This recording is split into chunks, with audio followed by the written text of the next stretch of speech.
The Strong Sessions are back.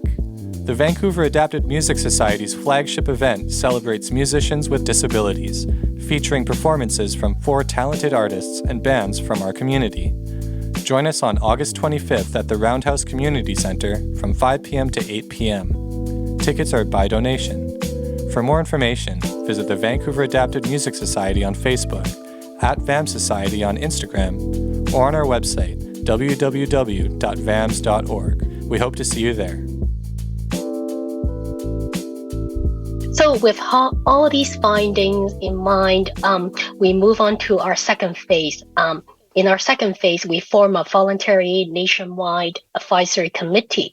It comprises of youth with disabilities, academic professionals who specializes in disability studies, a vocational trainer, and also staff members from University Accessibility Office. So we comprise of all these professionals coming together, looked into all these research findings and try to brainstorm solutions for all those barriers. So it took us 6 months to really go deep into these barriers and try to brainstorm with a lot of solutions. And the conversation had to be very eye-opening. There are a lot of things that we haven't thought about, and just for that, it really helped us to move on to phase 3, which is to compile all these recommendations and solutions in the form of toolkit. We call it YLI toolkit. It's rather than it's just like a one piece of paper of toolkit, it's an online resource hub that contains a lot of resources and solutions helping youth navigate all these employment barriers. And we released this toolkit last summer. Wow. And is the toolkit constantly being evolved, or how is it right now? Yes. So we constantly keep this toolkit updated with information. So how we structure this toolkit is based on all these barriers that we identify. We have come up with recommendations and resources for each barrier. For example, there's a section tackling low self-confidence, and also dealing with work stress, which is the high performance expectation part. Like, because we felt like although performance expectation is not identified as barrier in our research, we find that yes, work stress does exist and it does bother some young people as well. So that's why we want to include some resources for work stress management as well. And of course, there's a discrimination, disability disclosure part, and last but not least is the increasing workplace accessibility. So with all those category in mind, we have come up with different resources. For example, for self-confidence part, we have included a lot of self-help tools in helping young people to boost their self-confidence, how to reframe their mindset in looking at disability, or don't let disability be the sole identity.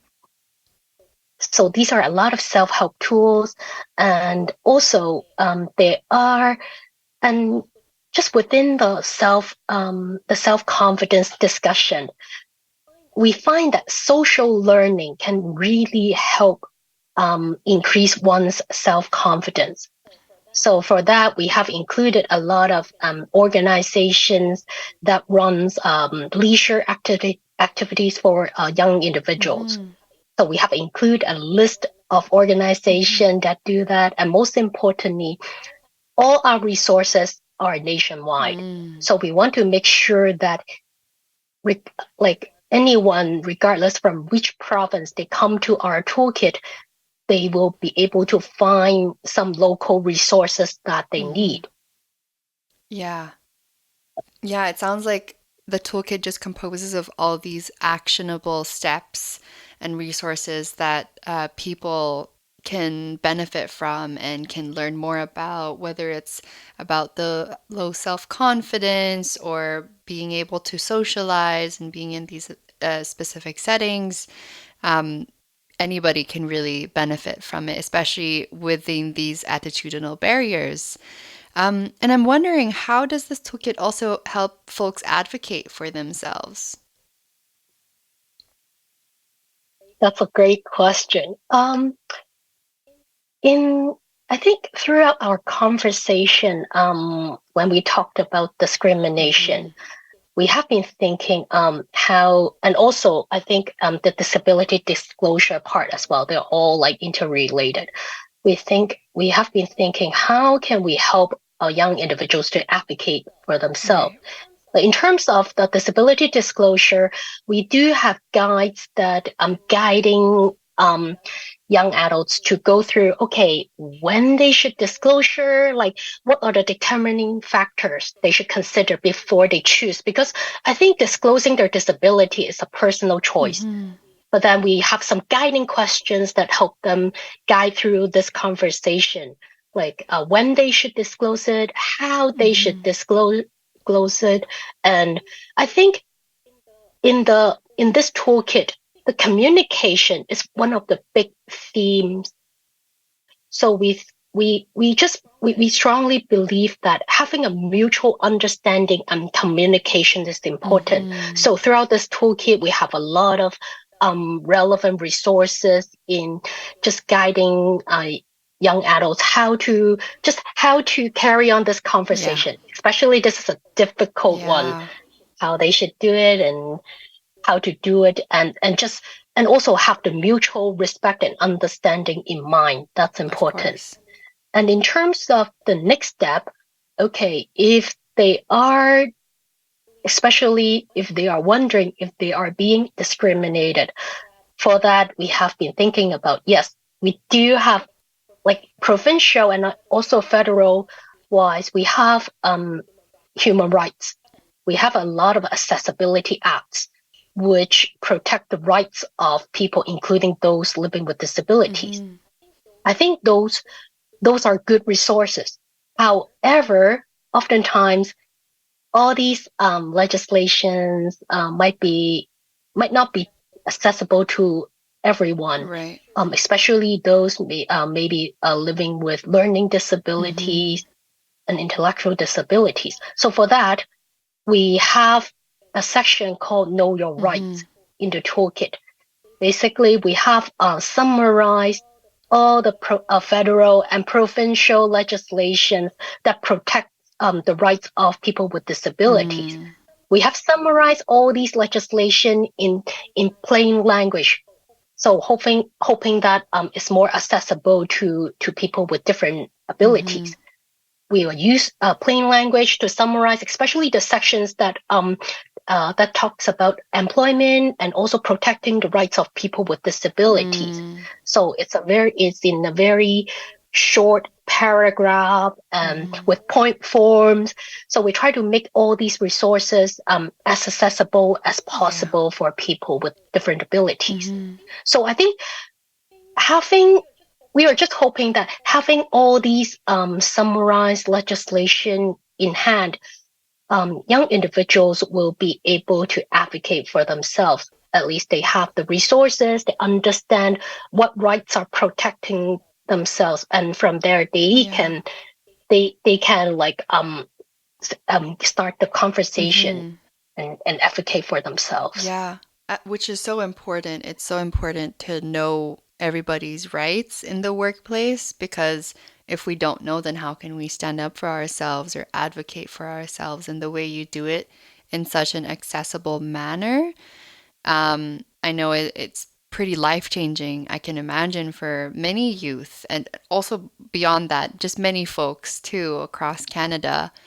And for those that are tuning in, I will make sure to include the links so that anybody can access this toolkit. It's free and it's accessible all across Canada. So you can also look into it in your own time. Exactly. We hope that this YLI toolkit is a one-stop database for everyone. I think not just limited to young people.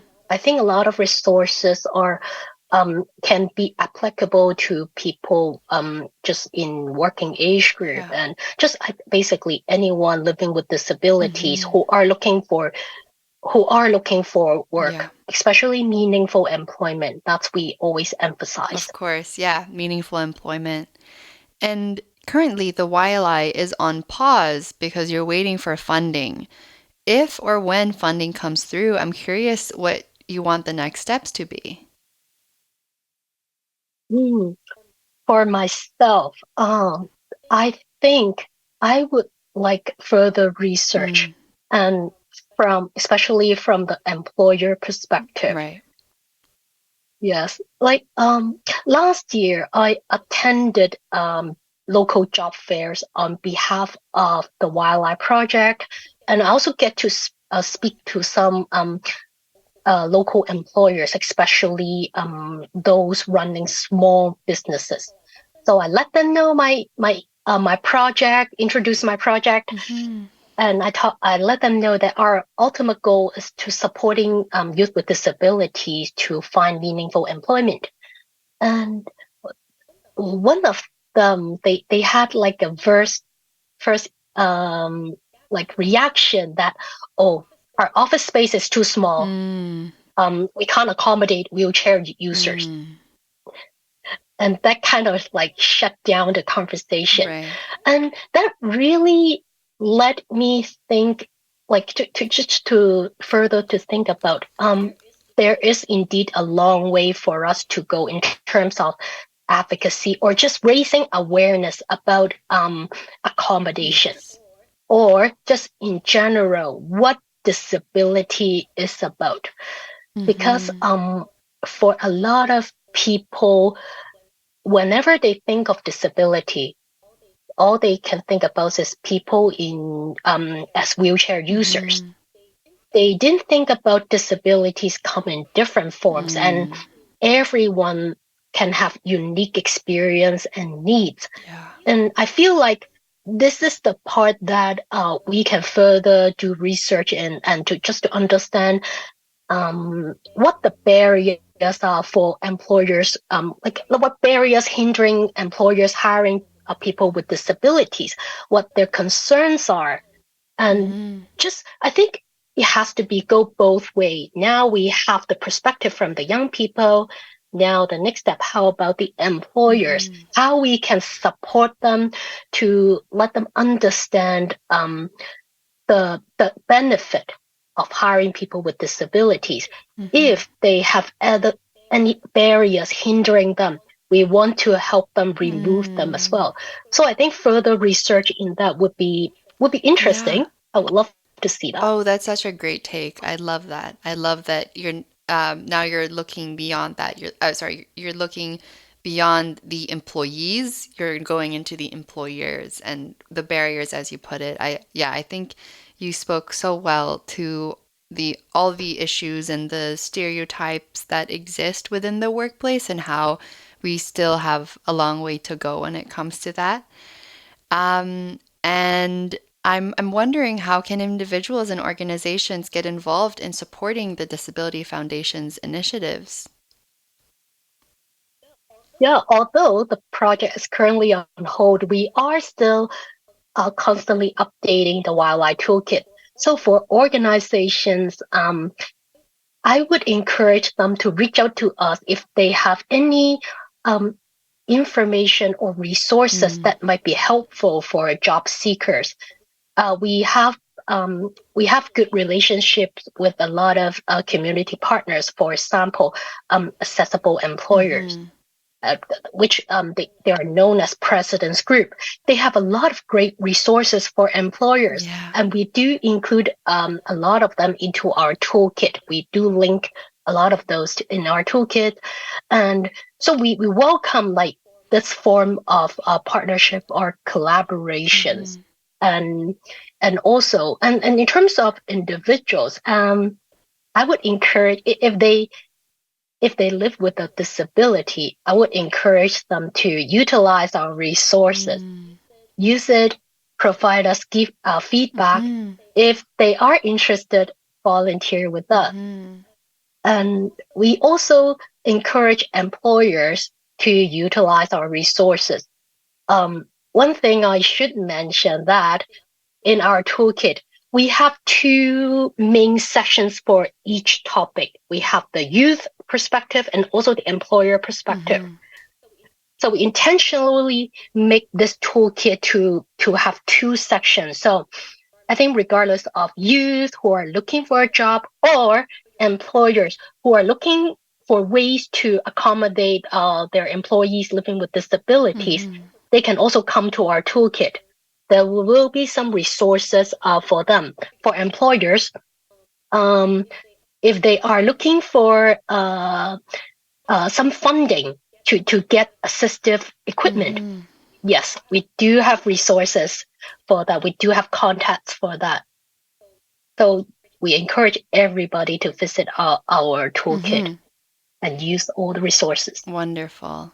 Wonderful. Well, thank you so much, Alice, for sharing all of your work so far and condensing all of those years into these 40 minutes. I'm sure many people already benefiting from this. And I was wondering if you had any last words before we end. Yes, I do. I think so. Right now, we do have our own YLI TikTok channel running. It's YLI _ 2023. Yeah, come join us if you have TikTok account. In this project, other than it's a research initiative, we want to build a community of support. That's why TikTok is one of our communities that we are building up.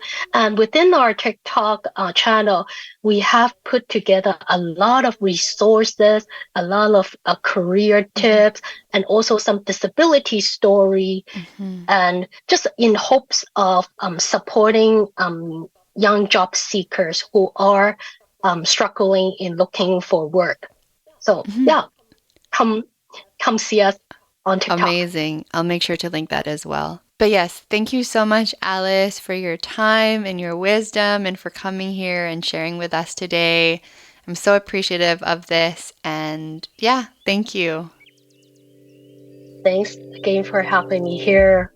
Wonderful. Bye. Bye. This podcast is brought to you by the Vancouver Adapted Music Society. Since 1988, VAMS has been supporting and promoting musicians with disabilities in Metro Vancouver through various programs, including music lessons, recording projects, and live performance opportunities. To learn more about us, visit our website at www.vams.org, at VAMS Society on Instagram, the Vancouver Adapted Music Society on Facebook, or email us at info@vams.org. Thanks for listening.